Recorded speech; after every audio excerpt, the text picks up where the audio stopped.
Yo, what is going on, guys? It is Kylie from SpeedBets bringing you guys the official Corey Sandhagen vs. Davison Figueiredo UFC Fight Night Des Moines full card breakdown.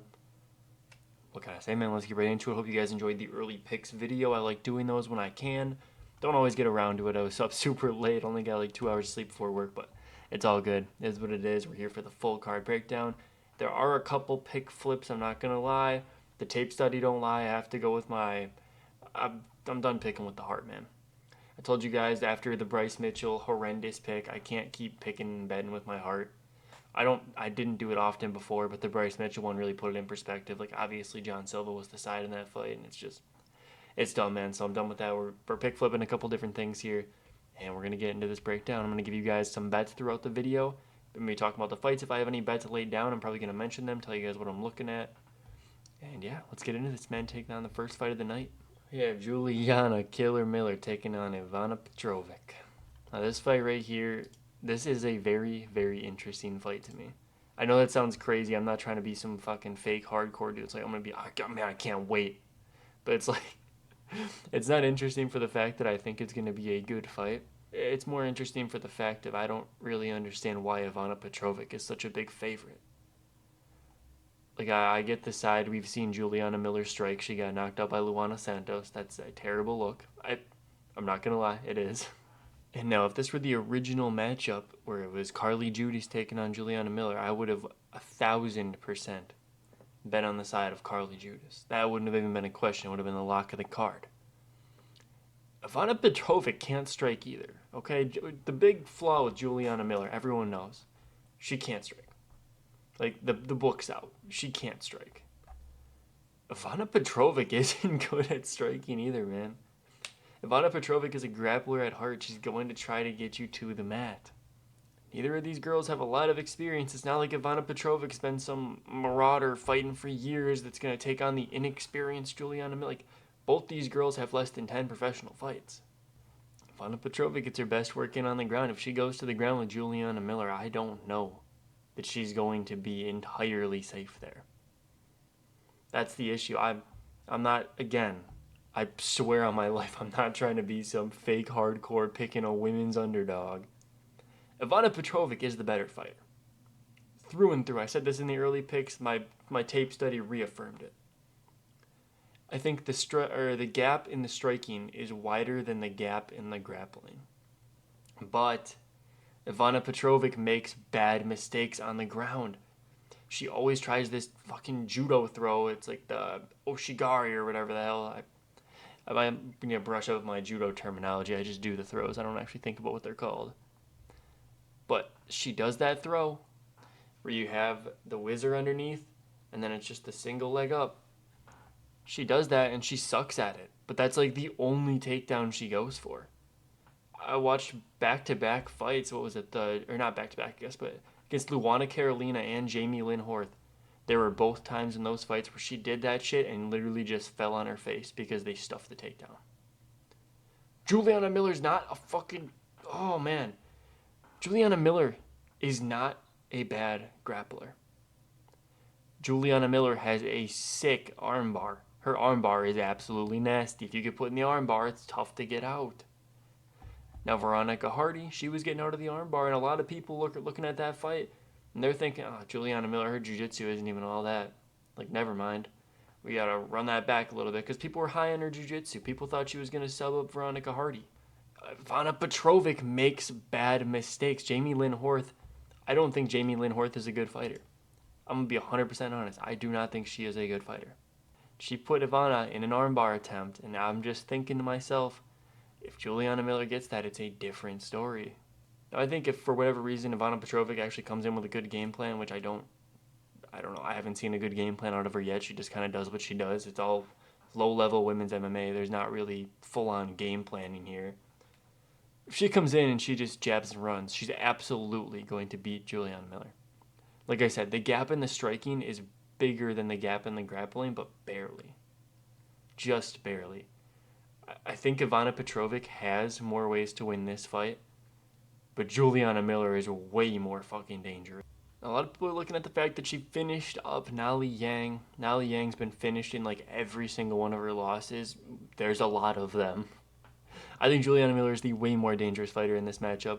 Give me Juliana Miller inside the distance, decision, no action, plus 180 for a unit. I like that bet a lot.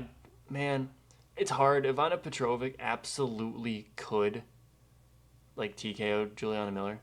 That's 100% possible. Juliana Miller's tough. I believe in my heart Juliana Miller is tough enough to not get TKO'd. I think Veronica Hardy was putting an ass whooping on her.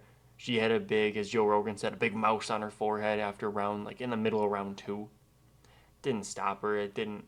Veronica Hardy's on top, landing elbows. Veronica Hardy is a good fighter. I think we know that by now. We didn't know that at the time going into the fight because she hadn't looked that great, and then she had that huge layoff. We know that now. Veronica Hardy is a good fighter. That loss is not as bad as it may seem. The Luana Santos knockout is a little crazy, but I don't rate Ivana Petrovic high enough to pick her by finish. Give me Juliana Miller inside the distance, decision, no action.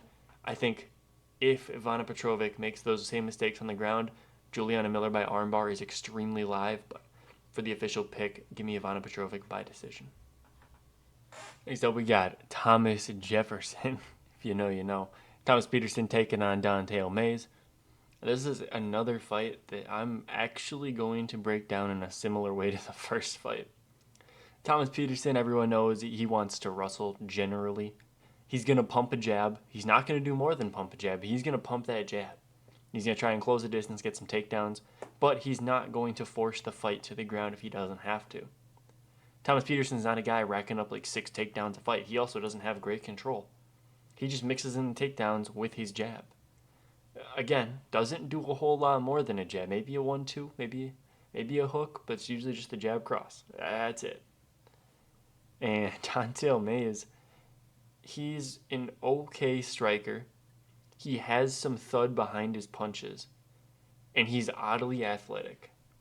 You might look at him and you wouldn't believe that, but this guy will throw a spinning wheel kick. He will throw some weird shit. I don't know how he does it, but he just kind of does.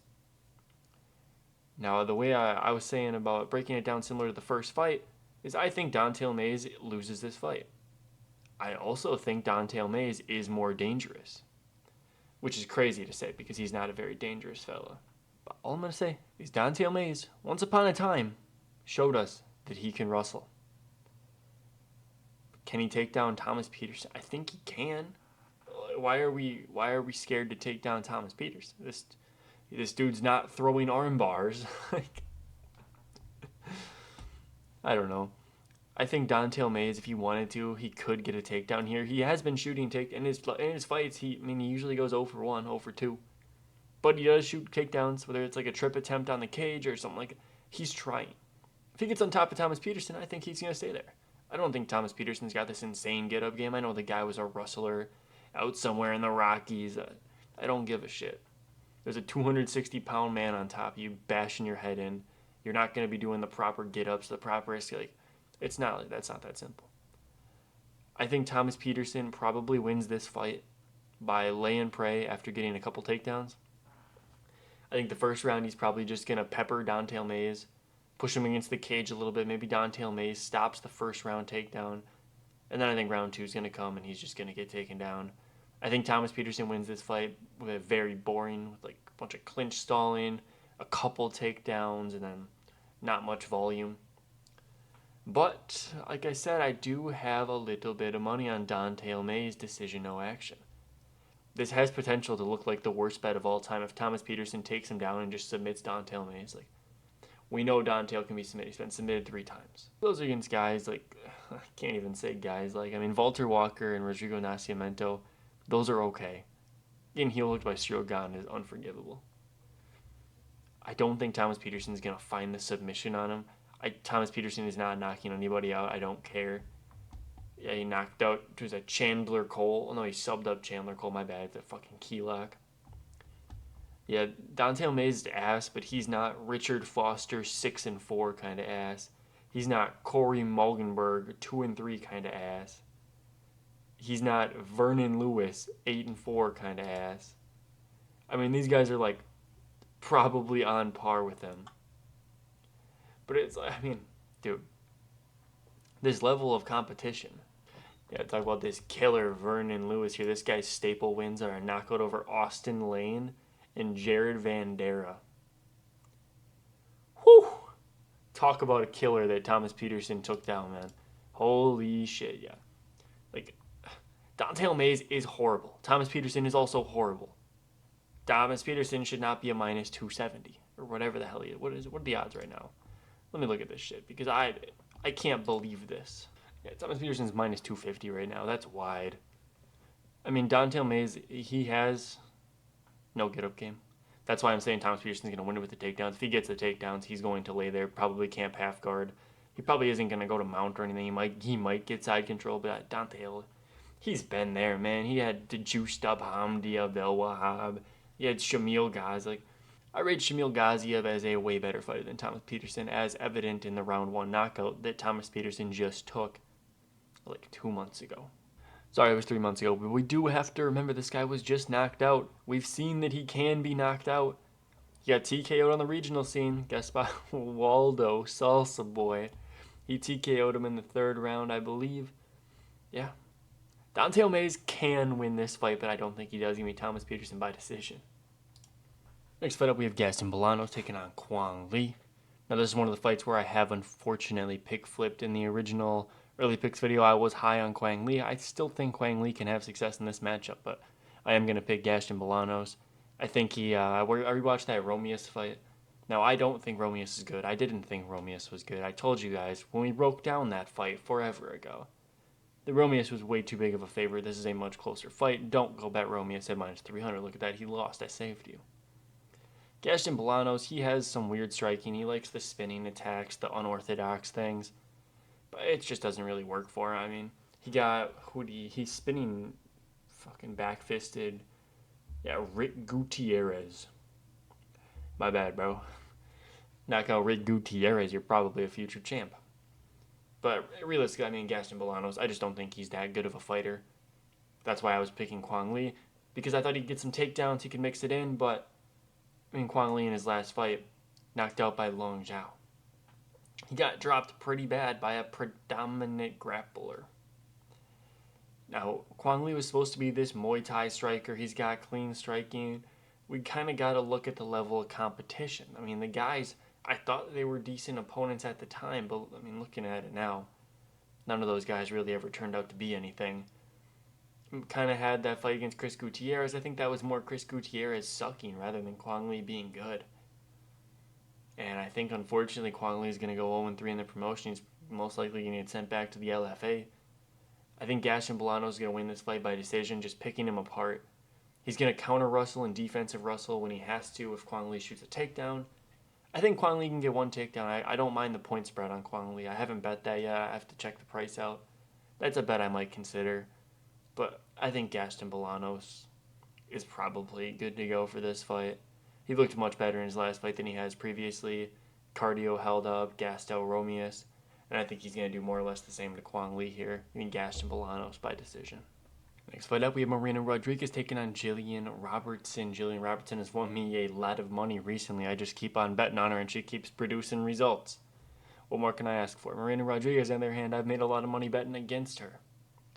Now, I did think I had a Yasmin Lucindo ticket on her last fight. I had a big Yasmin Lucindo ticket. And I thought for sure she lost that fight. But Marina Rodriguez just cannot, and I mean cannot, stop takedowns, nor can she get up. I'm not, like, and she has such a long career. I'm not going to look at her career-long takedown defense. I'm going to look at her, like, last 2, 3, 4 fights. It's like 20% takedown defense, like 30% takedown defense. She defended takedowns against Michelle Waterson Gomez, but honestly, I don't even count those. Michelle Waterson did not even deserve to be in the UFC. So it is what it is. Yasmin Lucindo took her down 3 times. Marina Rodriguez didn't get up. You might be watching the fight back and you're like, oh, well, they're back on the feet after a takedown. That's because Yasmin Lucindo was doing everything in her power to lose that fight. She got a stalling call in the 2nd round, so they had to be stood back up because Yasmin Lucindo is just inactive and ass.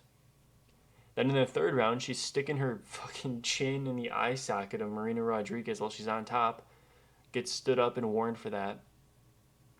And then she dropped down for some leg lock or something, so it didn't count as a takedown. and then they ended up in a scramble, and Yasmin Lucindo ended up on top, and then she rode that out for the rest of the fight. And it's just, it's hard for me to not see Jillian Robertson walking forward, taking down Marina Rodriguez, and just camping it out. I mean, the book's out. I used that analogy earlier, but it's just so true. There's not any secrets. People have written books. They've published novels. They've made millions of dollars selling books on how to beat Marina Rodriguez. And she can't seem to adapt. At the age of 38, is her wrestling really going to get any better? I don't think it is. Jillian Robertson, she is a big, big favorite for a girl whose striking is pretty raw. Jillian Robertson, I believe she trains out of ATT.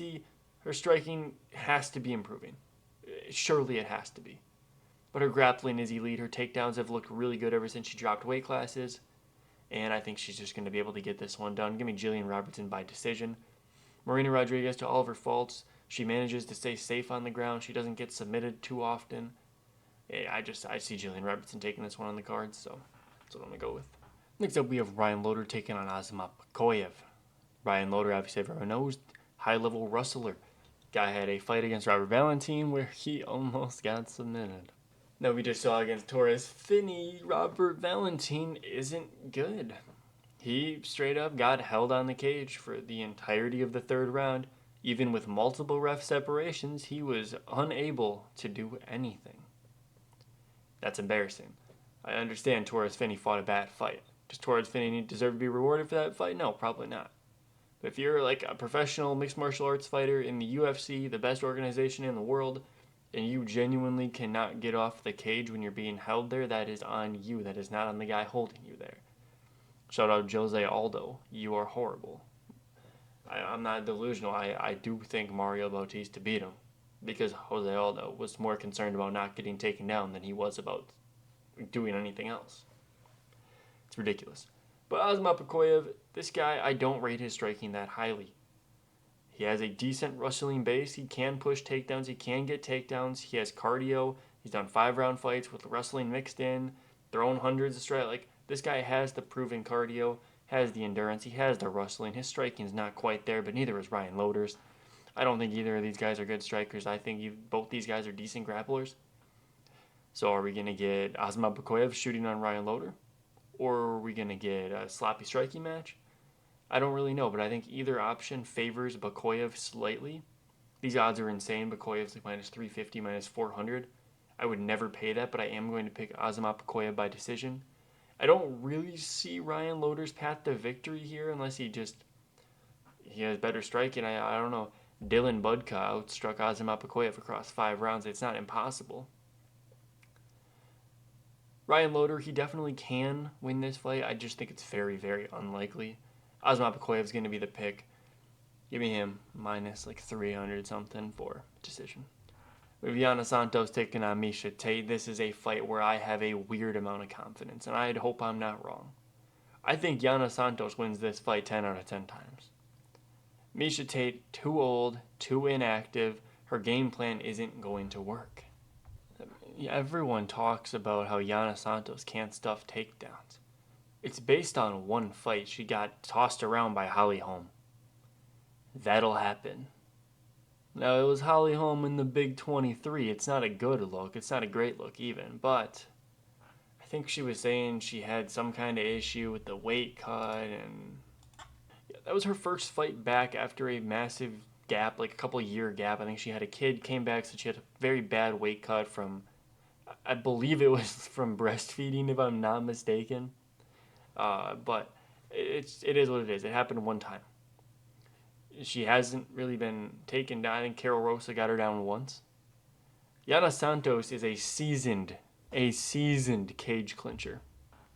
Yeah, no takedowns attempted, no takedowns landed. 3 minutes of control time against Chelsea Chandler. Okay, she might have gotten taken down once by Carol Rosa, but guess what? 4 minutes of control time, no takedowns landed. I completely lied. I forgot about a fight. It was on my notes, and then I just cut it off when I was copying them over to the main document. It's not just Holly Holm. It was Ketlin Vieira as well. Ketlin Vieira is not a bad fighter. It's not the worst loss in the world. That was before the break and everything. Now we're back. Yana Santos a little bit older, but Miesha Tate's 38 years old. What are we doing here? What are we gassing on Miesha Tate because she beat Julia Avila? You guys want to remind me again what's Julia Avila's UFC career look like? Oh yeah, lost to Cavalcanti, lost to Tate, lost to Sijara Eubanks. I think she's got a couple of wins sprinkled in there. I think she subbed up that armbar only lady, the Stolyarenko. I don't know. She probably subbed some other bum. That's all the notes I have written down for it. But like, I just can't see Miesha Tate chain rustling Yana Santos. People are acting like Miesha Tate's Jillian Robertson, where she's only going to need 3 takedowns. Miesha Tate's takedown accuracy is like 30%. I get it. Yana Santos' takedown defense in those 2 fights where she really faced girls that wanted to take her down over and over and over and over, it didn't hold up all that well. But Miesha Tate is 38 years. I can't get over that. I'm not picking a 38-year-old fighter to chain wrestle someone who has actually been active. Miesha Tate hasn't fought in over a year. Miesha Tate's last fight was December 2nd, 2023. We're about halfway through 2025 right now, and it's a year and a half, really. Yana Santos has been a little bit more active. Not a ton more active, but just a little bit more active. And I just don't think Miesha Tate's going to be able to chain wrestle her. That's the big thing. I think Yana Santos is the better striker. That's not up for debate. Miesha Tate isn't a striker at all. She's going to get you down, work her ground and pound, work her submission attempts, but Yana Santos is the way better striker. I think this fight is going to stay standing for longer than it's not. Do I think Miesha Tate takes her down? Yeah, probably. I think Miesha Tate can. I think she maybe gets 1, maybe 2 takedowns. I don't see more than 2.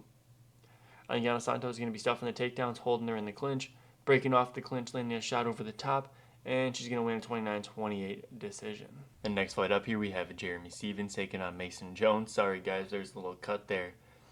I was late for training. Again, that fucking always seems to happen when I'm recording these videos. I lose track of time. But, yeah, Jeremy Stephens, man. This guy in OG, the original. Who the fuck is that guy from Conor McGregor? Mason Jones, a prospect back in the day. He had lost a couple fights, decided for himself that he wasn't at the level that he wanted to be. A lot of people are saying that he got cut. I don't believe that to be true from what I'm seeing. It looks like he made the decision himself to go back to the regional scene. He didn't want to be a UFC washout. He wanted to be a guy that the UFC wanted back in because he was going to be a ranked fighter. He didn't feel he was at that level, and I don't blame. That's a smart move. I wish more fighters would take that move instead of trying to jump into the rankings when they're clearly not ready for it. But I was actually a little bit mistaken in the early picks video. I watched a couple Mason Jones fights. I saw like the wrestling, the ground and pound. He's more of a brawler. I thought he was like a wrestler just off the first, like the 2 fights I had seen previous to that, but I did a bunch more tape. This guy is a brawler against Michael Pagani. That's a fun first round. All I'm going to say about that, if you guys want a fun first round to watch that round. Jeremy Stephens, this guy is also a brawler. Unfortunately for Jeremy Stephens, he hasn't won an MMA fight, arguably, since 2018. The fight against Miles Price, I don't know if he won. Like, split decision for a reason, man. And he's getting submitted over there in the PFL. I mean, Gamrot ran through him in like 1 minute, but that's Gamrot. Nathan Schulte or something, I don't even know how to pronounce that name. Watched that fight, wasn't too impressed there. He just got tapped out. I think Mason Jones has potential to submit him here. He doesn't have a ton of submission wins. But Mason Jones is proving cardio. Jeremy Stephens at this point in time, I think if you take him down and force him into wrestling, he's going to gas out. But I actually don't think Mason Jones is going to do that. I think Mason Jones is going to come here to brawl, and I think this is going to be a very fun fight. I think Jeremy Stephens probably has a lot of scar tissue going. He's got bare knuckle boxing. That's not easy on the body. And I think just like the leg kicks being mixed in, the clinching, I think Mason Jones is like the lock of all locks. I don't think Jeremy Stephens carries the same pop at 155 that he did at 145. And Mason Jones already is historically durable, so I don't really see how he loses this fight. If Mason Jones wants to make it easier for himself, he will mix in the grappling. I think he'll win it even faster. I could see a finish then. But if they're just brawling, I could see a decision, probably a 30-27 Mason Jones. Next up, we have Cameron Smotherman taking on Sergey City. 3 things are certain in life: death, taxes, and Sergey City go into a controversial decision. Now, I mean, his last fight, he did not win. Objectively speaking, he did not win. Outstruck, outgrappled, outcontrolled, outdamaged. Everything was on the side of Garrett Armfield, and he lost that fight. I thought that was ridiculous. Sergey City showed that he had a little bit of grappling. He's not useless on his back. He can defensively wrestle a little bit. He can strike. Every single Sergey City fight is close. Then he had the early stoppage in the Contender Series, and then the loss to Ramon Tavares. A lot of people seem to think that one was a robbery too. I'm not so sure. I was okay with Sergey City losing that fight. I don't. It's a close one. Again, that's one I don't think you can call that one a robbery because I think that could go either way. But the Garrett Armfield fight, in my opinion, is undisputable. He lost that fight. Cameron Smotherman, on the other hand, this guy is non-stop pressure. Coming at you, everything he's got, high volume, he's putting it on you. He's got cardio, he's got heart, and he's got the ability to just kind of make shit happen. Looking back against Mando Gutierrez, he was getting out-rustled, kind of grapple fucked down 2 rounds. Third round comes, his coach is hyping him up. He gets out there, you need to finish, man. He comes out there, he has some fucking flying knee shit. He's just got all the heart in the world. This guy is getting dominated. Never once did he think about quitting. And I think that's going to serve him pretty well here. He could have some difficulty early, but I don't really know if he does. Against Jake Hadley, he came in as a huge underdog. I actually bet on Cameron Smotherman just because I hate Jake Hadley. I thought it was an okay matchup against a blown-up guy. I think on the Contender Series, it was a little bit of an early stoppage. I don't know, man. Okay, in my notes, I had early stoppage question mark written down for his Contender Series fight. I just watched it back again. It's really hard to say, yeah, he got caught. Yeah, he got dropped. But he's like actively scooting himself back to the cage to try and get up. Charles Lampos, he's landing these little pitter-patter strikes. He's not like winding up. They're not causing damage, but he just landed like 4 in a row, and Herb Dean's like, I've seen enough. Cameron Smotherman instantly stands up to protest it. The crazy thing is, if he didn't get knocked out right there, like if the fight didn't get stopped, Charles Lampos would have gassed, and Cameron Smotherman would have beat the absolute piss out of him. We've seen that. Charles Lampos' ass, he's been cut from the UFC. So for that reason, give me Cameron Smotherman, man. This guy, I think he has all the intangibles. Sergey City is just this kind of lanky, awkward dude that doesn't really do a whole lot well. I think Smotherman takes this fight wherever he wants it. He might even just shoot for a takedown. Fuck it, why not? I think Cameron Smotherman is the much better fighter. I think he's a more active fighter. He's going to be the one going forward. It's a Sergey City fight. If it's going to be close, they're probably going to give it to the guy going forward, but I guess you never really know. But honestly, I legitimately do think Cameron Smotherman could even TKO Sergey City. Cameron Smotherman has defensive lapses. I understand that, and I get the concern. Sergey City isn't this one-shot knockout artist. I mean, the guys that he's knocking out are not high-level fighters. Cameron Smotherman, yes, we were just talking about that against Charles Lampos. He did get clipped. It is possible. Anything's possible. But I don't see that happening. That's not realistic to me. Give me Cameron Smotherman to win this on the cards with a potential for a TKO. We have Montel Jackson taking on Daniel Marcos. Now, this is one that I am actually very excited for. I'm pretty high on Montel Jackson. I think this dude's going to put Daniel Marcos' bum-ass lights out. I don't think Daniel Marcos deserves his O. I'm very passionate about that. He lost to Davey Grant. That was not a win. And then, oh my lord, Yanez had the fight in the bag, and then he just stopped throwing. Yanez could have easily TKO'd Daniel Marcos in the third, and I don't rate Yanez that highly. I think he's good. He's not great. I think Montel Jackson only needs one shot. I mean, this guy, I think his average knockdown per fight ratio is 1. I think he's knocked down every fucking opponent. Okay, he didn't drop Ricky Simone or Brian Kelleher, but he subbed Brian Kelleher in like a minute, and Ricky Simone's just a tough son of a bitch. But this guy averages over a knockdown per fight because of what he did to JP Buys. Poor JP Buys, man. He brutalized the shit out of him, and then his girl got caught with Roman Dolidze. It was just not good. Anyways, I think Montel is defensively sound. I don't think Daniel Marcos is going to have the leg kick option he usually does with the switch stance here. I think this fight's going to be a little tough for Daniel Marcos to just kind of run the whole time. Montel Jackson's going to be hawking him down. Montel Jackson can offensively wrestle too. We haven't seen too many guys really try to wrestle Daniel Marcos. He's had pretty soft matchmaking, I will say. I mean, Simon Oliveira, didn't we just see that guy get cut? He got knocked out he got knocked out by David Martinez not long ago. Iori Quilang, it is what it is, a nut kick, stoppage, or eye poke, I don't know. John Castaneda, he's not that good on the feet. He just got 30-27, almost dropped. And then, who are we talking? Yeah, Davey Grant and Adrian Yanez, both split decisions. I don't think Yanez won, but I know Davey Grant won. So at some point, it's got to give. I think Montel Jackson is the truth. I think this guy hits like a truck, and I think he's got the wrestling too if he needs to go there. I just don't think Daniel Marcos is going to be able to do his usual shit where he lands a ton of volume.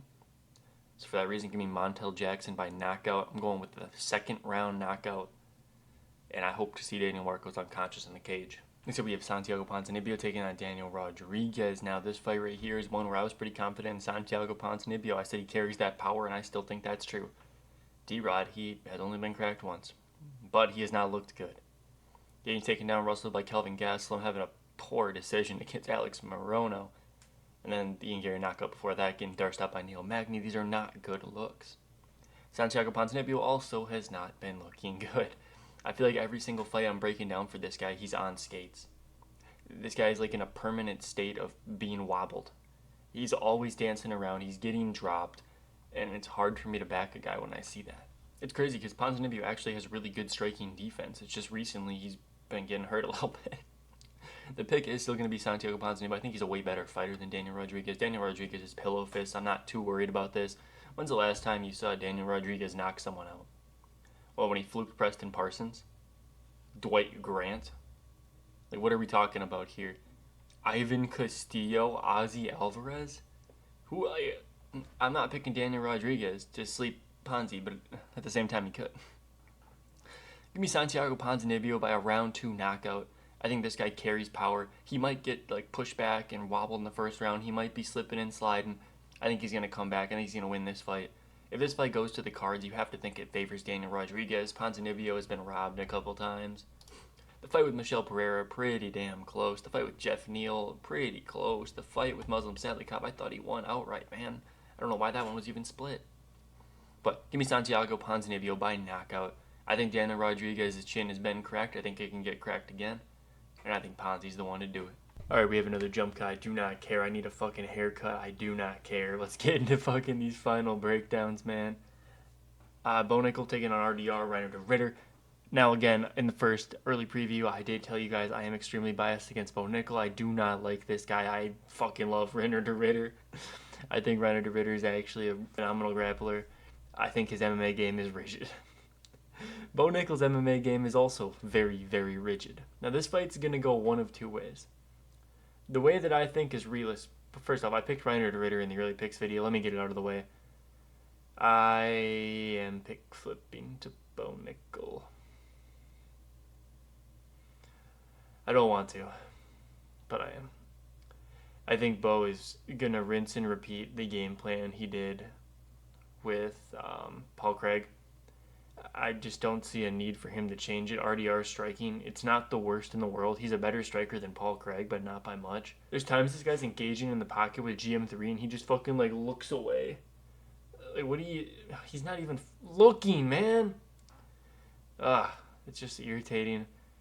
If Bo shoots a takedown, let me be very blunt here. If Bo shoots a takedown, I think he's actually like challenged. I think Bo Nickel is fucked on the ground. I think if Bo Nickel takes down RDR submits him. Now, RDR, we've seen this guy on his back like twice ever. And in the grappling match, he looked alright. In the fucking GM3 fight, he didn't look great, but he was also a little bit gassed out. I think RDR is going to be shooting takedowns. I think he gets Bo down once. Now, the issue I'm facing is RDR able to submit Bo off of his one takedown that I'm projecting him to get? And I don't know that he is. I don't think he can consistently take down Bo enough to the point where he's going to win a decision. I think if the fight goes to the cards, Bo Nickel is absolutely winning, but I'd love to see RDR rob this dude. I can't see a world. Because if in the grappling, RDR, he's going to come in on fight night like 220 pounds. I don't know if you guys remember, the Athletic Commission released the fight night weights of Reiner de Ritter and his like the 311 card. Reiner de Ritter was like 10 pounds heavier than Yuri Prohashka on fight night. Do I need to remind you, those two guys are not even in the same weight class? RDR gained the maximum amount of weight back that is like generally acceptable. It's like 15% of his body weight came back. I think he can dominate Bo on the ground. But he just doesn't possess the best takedowns. He doesn't really have the best way of getting the fight down to the ground. Now, I'm not going to bet on Bo Nickel. I think minus 300 is a god-awful price. I think like the plus 200, plus 250 for decision's a decent bet. I don't see him finishing RDR. RDR striking's bad. It's not the worst I've ever seen. Yeah, Bo Nickel's been training at ATT. I don't think you can improve a wrestler striking that much. I think once Bo does get his striking down, he's going to turn into like the Gaethje type. One of those wrestlers that finds out you just have power naturally because wrestling, everything comes from your hips. Where does power come from in punches? It comes from your hips. Wrestlers find the power, they fall in love with it, you end up with a Justin Gaethje D1 wrestler that can't fucking wrestle. But, yeah, give me Bo Nickel by decision. I hate it. I do not want this outcome to happen. I'm praying I'm wrong on this pick. I'm not betting on Bo Nickel whatsoever. I think he's going to get it done. Maybe a pretty straightforward breakdown. Corey Sandhagen taking on Deiveson Figueiredo. I mean, what do I need? I mean, Deiveson Figueiredo, we just watched Petr Yan expose the shit out of him in the striking. He had nothing for Petr Yan.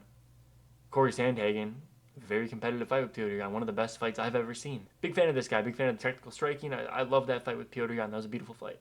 I think he just has to literally do half of what he did in that fight. He's going to walk away with this one. Corey can mix in the wrestling. He can grapple. He can cage clinch. I just think he's going to be at such a big advantage over Figgy. Do I need to talk about the height? It's not just about the reach, man. You look at guys like in the Ian Gary versus Prates fight, Ian Gary's way taller. Prates technically had a reach advantage, or it was like a slight reach disadvantage, something like that. But you see Ian Gary, he's able to manage his distance. He's going back to the side. When Prates throws a head kick, it doesn't matter where your arm reach is. Ian Gary just lean back, and now look at that. The head kick is not landing, and you look like a moron. Not that Figgy's going to be throwing out head kicks on Corey, but the dude is 5'5". Corey is a range management type striker. This guy, that's his bread and butter. He's going to manage the range and just pick Figgy apart for 5 straight rounds. I don't see a decision. Figueiredo, notoriously durable. I don't see Corey latching up a sub. But, I mean, just give me Corey Sandhagen, unanimous decision, -5.5, over 4.5. Like, everything you can do to get this as close as you can to plus money. Run with it. Corey Sandhagen by decision is the main event prediction. Hope you guys enjoyed this breakdown. Let me drop a comment. Let me know your locks of the night. Till then, man, we'll see you in the next one. Join the Discord. Top link in the description. We'll catch you in the next one. Peace out, man.